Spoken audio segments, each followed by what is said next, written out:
as an industry, sell more than $400 billion. We produce 20 billion pairs or more. We grow 3 to 4% a year, generating billions of additional revenue. But today we're going to focus on a much, much smaller number, but much more important. The 60 million artisans who produce the garments and the shoes that we sell and wear. As has been said several times today, as we learn more and more about the fast-changing needs of the billions who buy and wear our products, it highlights the urgency to transform our supply chains from a push to a pull. Blake mentioned it today. Why? Because consumers, as you well know, are demanding continuous fresh flow of new product, requiring speed of delivery, flexibility to produce a plethora of new SKUs in much, much smaller batches. Consumers are also looking, as has been stated a few times today, for brands who are authentic about their authenticity. And we're not just talking about checking off your social compliance obligations. We're talking about truly caring about the welfare of the artisans who labor to make our products. As engineers looking from the outside in our company, we see huge resources being put on the front end of our businesses, and we've had many demonstrations today. Spending a lot of money on technology and experiences in the stores, omni-channel, et cetera. But we see very few people working on the back end. The back end meaning the factories that produce our products. We believe that to succeed in the future, you really have to own your factories. Bob told me that he just bought a factory 2 years ago. That, I imagine, will begin to happen more and more, because the only way that you're going to be able to compete in the future is to do what Adidas and Nike have done, New Balance also here in production in the United States and in Asia, is to really own the relationship. Strategic partnership instead of transactional relationships with your factories. Set targets and quotas to improve defects, productivity, transparency. Really know where your product is being made. Many times, we don't really know, as uppers are produced in facilities that are not approved. But even when we work on this balance between the front end and the back end, we are confronted by a huge obstacle, a virtual barrier. And that's the disconnect between the voice of the consumer and how we operate and manage our manufacturing shop floor in our industry. What if our pharmacists filled our prescriptions at the rate that we generate defects in our shoes? What if our planes, except the 737, break down at the rate that our machines do on the shop floor? What if the transparency and accuracy and speed of our POS data was equal to that we have on the data coming from our shop floor? For those that are really involved in operations in our industry, we joke about 3 sets of data. One is the reality of what happens on the shop floor, right the first time quality, productivity, meeting cycle times, quick changeover times. Second thing is what the middle management in a factory tells upper management, the ownership. And the third thing, even for the leading athletic brands who are the most sophisticated in owning the relationship with their factories, is what gets put on the whiteboards or printed out in beautiful Excel spreadsheets when top management of these brands go through the factory. What if the answer to exponential improvement in your factories was not artificial intelligence and robotics, which many talk about, but actually what we call HI, human intelligence? What if, as an industry, for the first time, we truly activated and engaged the hearts and minds of the family of 60 million artisans, rather than simply, as we do today, only use their arms and legs? It's the reality of our industry today, folks. Our factories are being run like Henry Ford designed 100 years ago. And once again, as engineers, we laugh about it because it's sad. Every industry has gone through this, whether it was Toyota, who started the automobile industry transformation 70 years ago, electronics, Samsung, Dell, 20 years ago. We believe it's time, because of the burning platform, the need to meet the consumer's demands, that our industry on the shop floor is going to go through a major, major transformation. What if our 60 million artisans were actually our friends? We believed in them, engaged them, and partnered with them. Last fall, we were in Indonesia executing a process optimization transformation of a factory for a major athletic brand. And we have something called the Oreo, or it's also called the sandwich technique, where when you're trying to give feedback to somebody, you start with a positive comment, you give the feedback, corrective feedback, and then you end with a positive comment. So we had all the supervisors in a room, we taught them the sandwich or the Oreo technique, and we said, we're going to coach you 3 times a day for the next week until you, to help you improve your communication with the artisans. And at the end of the week, we invited them again, and we said, what did you learn? And a woman supervisor rose her hand, and she said, we thought they were the enemy. We thought they were the enemy. What if we could activate our artisans? I'll show you what a typical production line, unfortunately, is in our industry today. You have a very defective shoe, a shoe a toddler would not want to buy because it's clearly defective. And I'm sure many of you have walked into factories and seen this. Workstation number 1, shoe gets worked on, goes to the second workstation. It ends up on the lasting machine.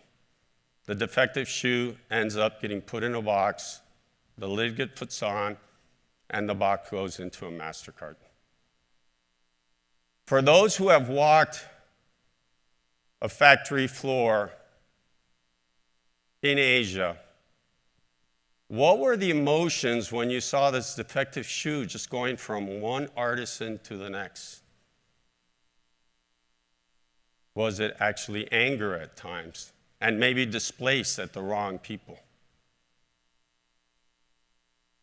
Imagine the production line of the future, where I'm in a workstation and Lee is beside me, and I call Ann and I say, Ann, please. She's the supervisor.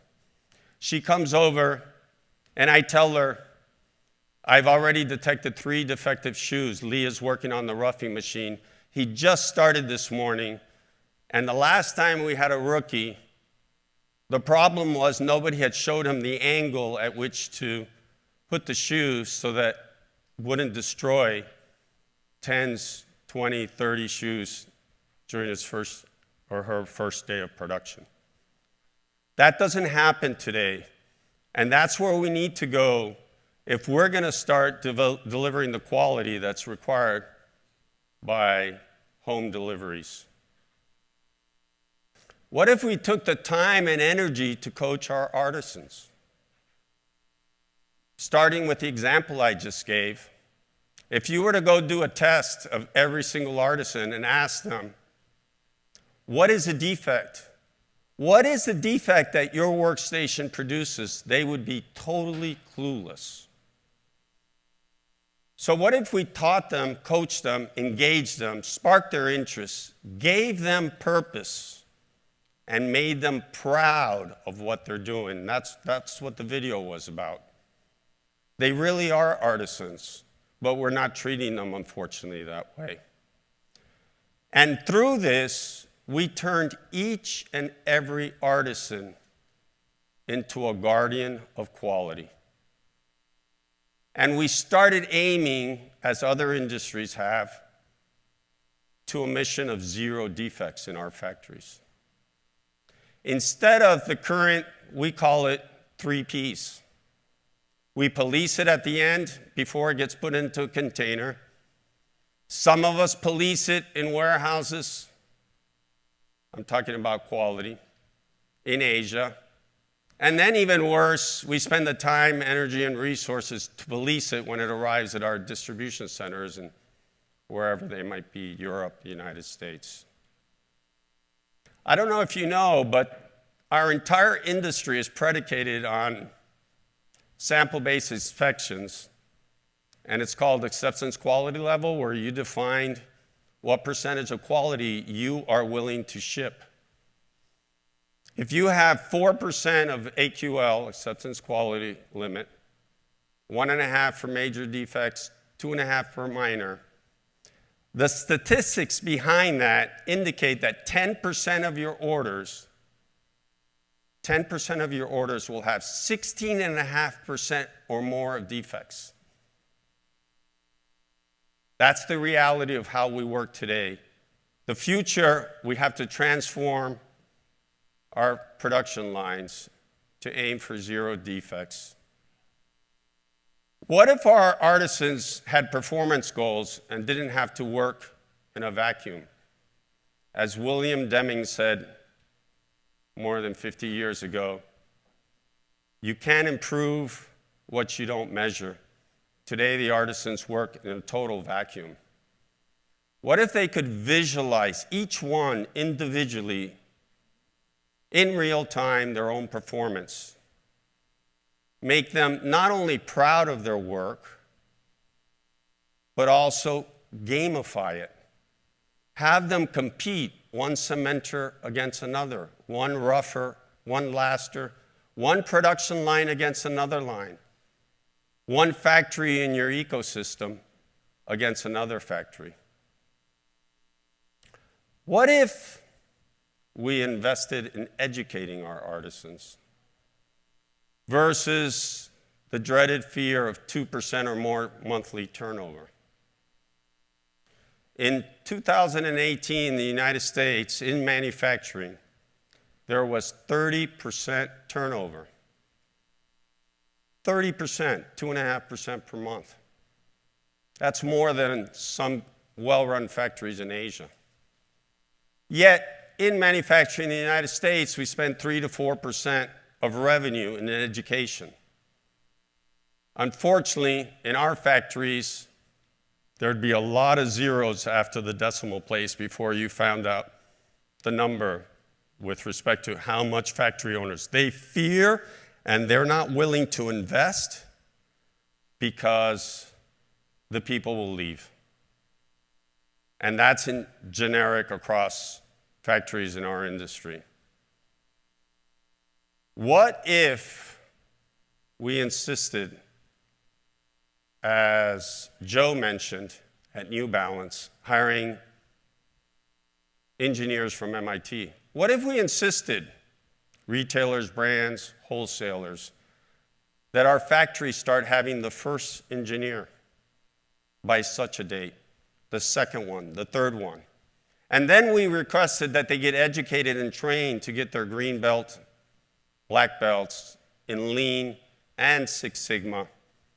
And through that new talent, we would be able to further activate and engage our artisans, teach them how to use data, structured, quick meetings with specific agendas, where they arrived with the data so that they could understand the reasons for waste in their factory. They could design root cause, corrective action plans, and continuous improvement.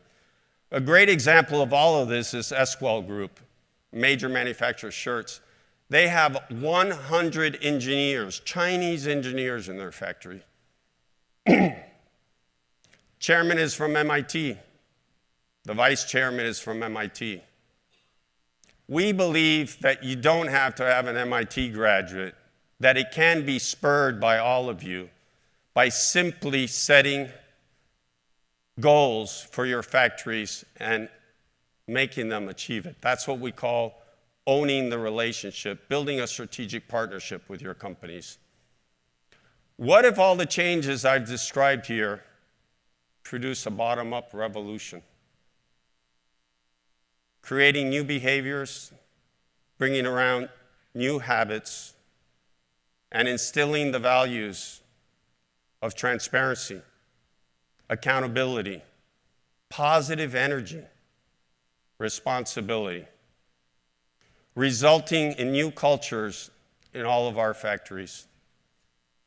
What if, because of this, our family of artisans helped improve productivity 20, 30, 40%?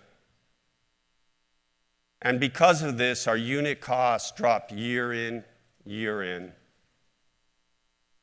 And then we could afford to pay them more and have them earn a decent living. What if, because of this, we eliminated billions in manufacturing waste, as in lean waste, and at the same time increased the capacity of our industry to absorb the future 20, 25, 30% growth 5, 6, 7 years down the line, as the hundreds of millions of middle class in China and India started buying more of our products. And therefore, we could achieve real sustainability. And what do we mean by that?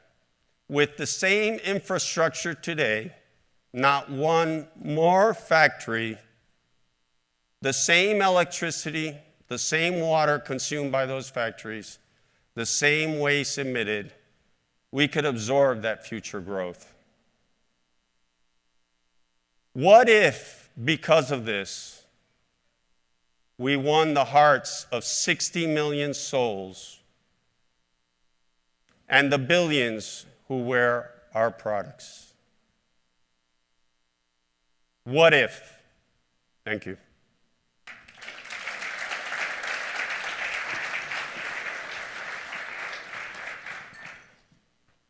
Open it up to questions.